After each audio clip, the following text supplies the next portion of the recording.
Hi అండి. Welcome back to Nirmala's world. చూస్తున్నారు కదా, ఈరోజైతే నాటు ఎండ్రకాయలతో పులుసు అయితే చేస్తున్నానండి. టేస్ట్ అయితే నెక్స్ట్ లెవెల్ ఉంటుందన్నమాట. చాలా స్పైసీగా జలుబు అలా చేసినప్పుడు ఇలా ఎండ్రకాయలతో ఘాటుగా చేసుకొని పులుసు చేసుకొని తింటే టేస్ట్ అయితే నెక్స్ట్ లెవెల్ ఉంటుంది. జలుబు దగ్గు అన్నీ దెబ్బగా పోతాయి అన్నమాట.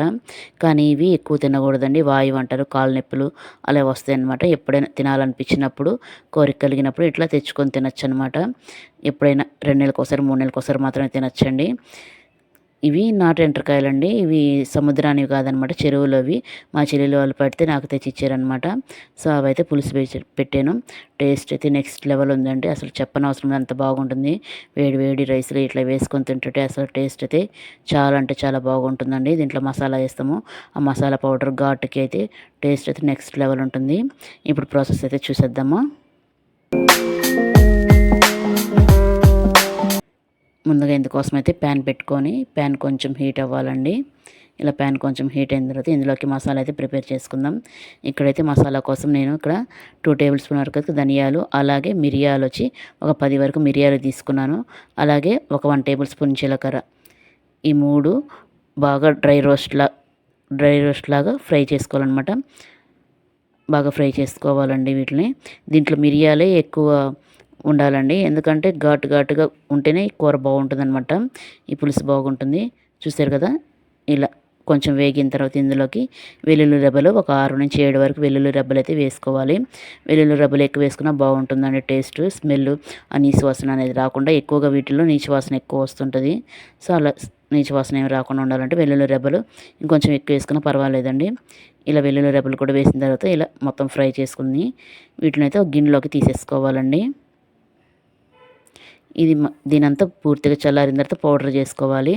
ఇప్పుడు సేమ్ అదే ప్యాన్లో ఇప్పుడు ఈ కూరకు సరిపడినంత నూనె అయితే వేసుకోవాలి.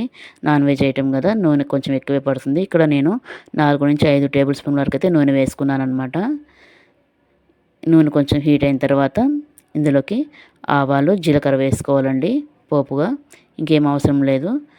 అలాగే ఇందులోకి అయితే ఉల్లిపాయని, ఒక పెద్ద సైజు ఉల్లిపాయలు ఒక 2 ఉల్లిపాయలు తీసి సన్నగా స్లైస్లుగా కట్ చేసుకొని, అలాగే ఒక 2 రెమ్మల కరివేపాకు కూడా వేసుకొని ఉల్లిపాయలని కొంచెం ఫ్రై చేసుకోవాలి. అంటే పచ్చిదనం పోయే వరకు జస్ట్ ఫ్రై చేసుకుంటే సరిపోతుంది. మరి గోల్డెన్ బ్రౌన్ కలర్ రావాల్సిన అవసరం లేదండి. ఒక నిమిషం పాటు మీడియం ఫ్లేమ్లో ఫ్రై చేసుకుంటే సరిపోతుంది అనమాట. ఇలా బాగా మగ్గించుకోవాలి ఉల్లిపాయని. చూసారు కదా, ఇలా మగ్గితే సరిపోతుందండి.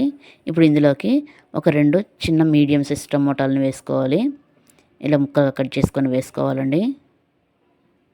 వీటిని కూడా ఒకసారి బాగా కలుపుకొని ఇవి కొంచెం మగ్గిన తర్వాత ఈ ఎండ్రకాయలండి బాగా క్లీన్ చేసుకోవాలి. బాగా క్లీన్ చేసుకొని ఈ ఎండ్రకాయలు కూడా వేసేసుకోవాలి. నాటు ఎండ్రకాయలు చాలా టేస్ట్ ఉంటుందండి. అసలు తింటుంటేనే చాలా అంటే చాలా బాగుంటుందన్నమాట. ఇలా కూడా ఇవి కూడా వేసేసుకొని ఒకసారి మొత్తం కలిపేసుకోవాలండి.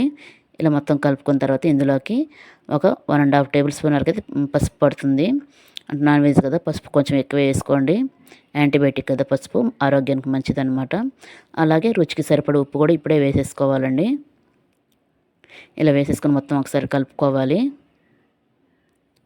ఇలా కలుపుకున్న తర్వాత నేను ఫస్ట్లో అల్లం వెల్లుల్లి పేస్ట్ వేయడం మర్చిపోయానండి. ఉల్లిపాయలు మగ్గుతాయి కదా, ఆ టైంలో అల్లం వెల్లుల్లి పేస్ట్ వేసుకోవాలి. సో నేను మర్చిపోయాను అనమాట, అందుకే ఇప్పుడు వేసాను. ఇలా అల్లం వెల్లుల్లి పేస్ట్ కూడా వేసుకొని ఒకసారి బాగా మగ్గించుకోవాలి. అల్లం వెల్లుల్లి పేస్ట్ పచ్చివాసన పోయే వరకు ముక్కలన్నిటికి కూడా బాగా మసాలా పట్టేటట్టు మగ్గించుకోవాలన్నమాట. అంటే మీడియం ఫ్లేమ్లో పెట్టేసుకొని ఒక 2 నిమిషాల పాటు మగ్గించుకుంటే సరిపోతుంది. చూసారు కదా, ఒక 2 నిమిషాల తర్వాత అయితే ఇలా మగ్గిపోయింది. ఇప్పుడు వీటిని ఒకసారి బాగా కలుపుకుందాము. ఇలా కలుపుకున్న తర్వాత ఇప్పుడు ఇందులోకి ఒక 2 టేబుల్ స్పూన్ వరకు అయితే కారం అయితే వేసుకున్నామండి. కారం చూసి వేసుకోండి. స్పైసీనెస్ కావాలనుకున్న వాళ్ళు, అంటే ఎక్కువ కారం తినాలనుకున్న వాళ్ళు కారం ఎక్కువ వేసుకోవచ్చు. అలాగే ఇందులోకి 1 టేబుల్ స్పూన్ ధనియాల పొడి కూడా వేసాము. 1 టేబుల్ స్పూన్ ధనియాల పొడి కూడా వేసి ఇలా ఉప్పు, కారం మొత్తం ఇందులో ముక్కలకు పట్టేటట్టు బాగా కలుపుకోవాలండి. ఇలా కలుపుకున్న తర్వాత ఇందులోకి మనకు కూరకు సరిపడినంత వాటర్ అయితే వేసుకోవాలి. ఇలా కొంచెం నీళ్ళు వేసుకొని ఒకసారి బాగా కలుపుకోవాలండి. ఇలా కలుపుకున్న తర్వాత ఒకసారి చెక్ చేసుకొని ఇంకొంచెం వాటర్ అవసరమైతే నీళ్ళు అవసరమైతే వేసుకోవచ్చు అనమాట. ఎందుకంటే ఇవి ఉడికి మన దగ్గర కూర దగ్గర పడడానికి వాటర్ నీళ్ళు ఎంత కావాలో చూసుకొని ఒకసారి కలుపుకోవాలి.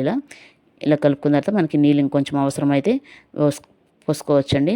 ఈ కూర అనేది కొంచెం పలుచగా ఉంటేనే టేస్ట్ బాగుంటుందన్నమాట. గ్రేవీగా ఉంటే చిక్కగా ఉంటే అసలు గ్రేవీ ఉండదు. కాబట్టి కొంచెం పలుచగా ఉన్నప్పుడే కూర పలుచగా ఉన్నప్పుడే ఆపేసుకోవాలి. నేనైతే ఇంకొంచెం వాటర్ అయితే పోసాను అనమాట. ఇలా కొంచెం నీళ్ళు కూడా పోసుకొని మూత పెట్టేసి ఒక 5 నిమిషాల పాటు మీడియం ఫ్లేమ్లో బాగా ఉడకనివ్వాలండి. ఇప్పుడు మనం మసాలా ప్రిపేర్ చేసేసుకుందాం. మనం ముందుగానే వేయించి పక్కన పెట్టుకున్నాం కదా మసాలా దినుసులు, అదే ధనియాలు మిరియాలు అవి. ఇప్పుడు అవి అయితే మిక్సీ పట్టేసుకుందాం అండి మెత్తగా. ఇలా మిక్సీ గిన్నె ఒకటి తీసుకొని మసాలాలు ఇవన్నీ పూర్తిగా చల్లారిన తర్వాత మాత్రమే వేసుకోవాలండి. ఇందులోంచి తెల్లగడ్డలు సపరేట్గా తీసేసుకోవాలి. ఇప్పుడు వీటిని మాత్రం ధనియాలు మిరియాలు జీలకర్ర వీటిని మాత్రం మెత్తగా పేస్ట్ లాగా చేసుకోవాలన్నమాట. చూసారు కదా, ఇలా మెత్తగా మెత్తగా పౌడర్ లాగా చేసుకున్న తర్వాత ఇందులోకి తెల్లగడ్డలు అయితే వేసుకోవాలన్నమాట. ముందుగానే తెల్లగడ్డలు వేస్తే పౌడర్ అనేది మెత్తగా రాదండి. అందువల్ల తెల్లగడ్డలు అనేది లాస్ట్లో వేసుకోవాలి. ఇప్పుడు తెల్లగడ్డలు వేసిన తర్వాత జస్ట్ పలిసి చాపేస్తే సరిపోతుందండి. ఈ కూరకి అసలైన టేస్ట్ ఈ మసాలా పౌడర్ వల్లే వస్తుందండి. మిరియాలు ఎక్కువ వేసుకొని మిరియాలు తెల్లగడ్డలు కూడా ఎక్కువ వేసుకొని ఆ ఫ్లేవరు వేసిన తర్వాత కూరలో టేస్ట్ అయితే నెక్స్ట్ లెవెల్ ఉంటుందండి. చూసారు కదా, ఇలా మెత్తగా మిక్సీ పట్టేసుకోవాలన్నమాట. తెల్లగడ్డలు వేసిన తర్వాత ఎక్కువ మిక్సీ పట్టకూడదండి. జస్ట్ పలిసి చాపేస్తే సరిపోతుందన్నమాట. ఇప్పుడు మన కూర ఎంతవరకు వచ్చిందో చూద్దామా. చూసారు కదా, మన కూర అయితే ఉడుకుతుందన్నమాట. ఇప్పుడు ఒకసారి కలుపుకుందామండి.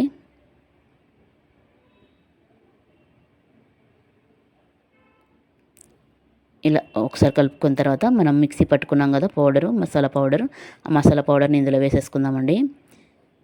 ఇలా మొత్తం వేసేసుకొని ఒకసారి బాగా కలుపుకోవాలి.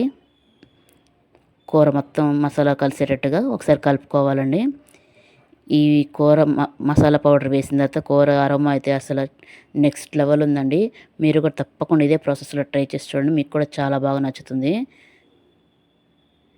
ఇలా వేసుకున్న తర్వాత ఒకసారి కలుపుకొనేసి ఇప్పుడు మూత పెట్టి ఒక 5 నిమిషాల పాటు మంటని లో ఫ్లేమ్లో పెట్టేసి బాగా ఉడికించుకోవాలండి.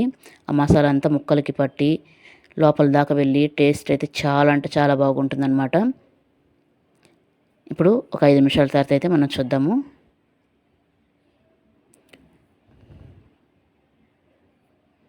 చూసారు కదా, కొంచెం ఆయిల్ అయితే సపరేట్ అయ్యి మన కూర అయితే రెడీ అయిపోయిందనమాట. ఇప్పుడు ఫైనల్గా అయితే ఇందులోకి కొంచెం కొత్తిమీర చల్లేసుకుందాము. అంతే అండి, మన కొత్తిమీర చల్లేసుకొని ఒకసారి కలుపుకొని దించేసుకోవచ్చు. మన నాటు ఎండ్రకాయల కూర అయితే రెడీ అయిపోయిందనమాట.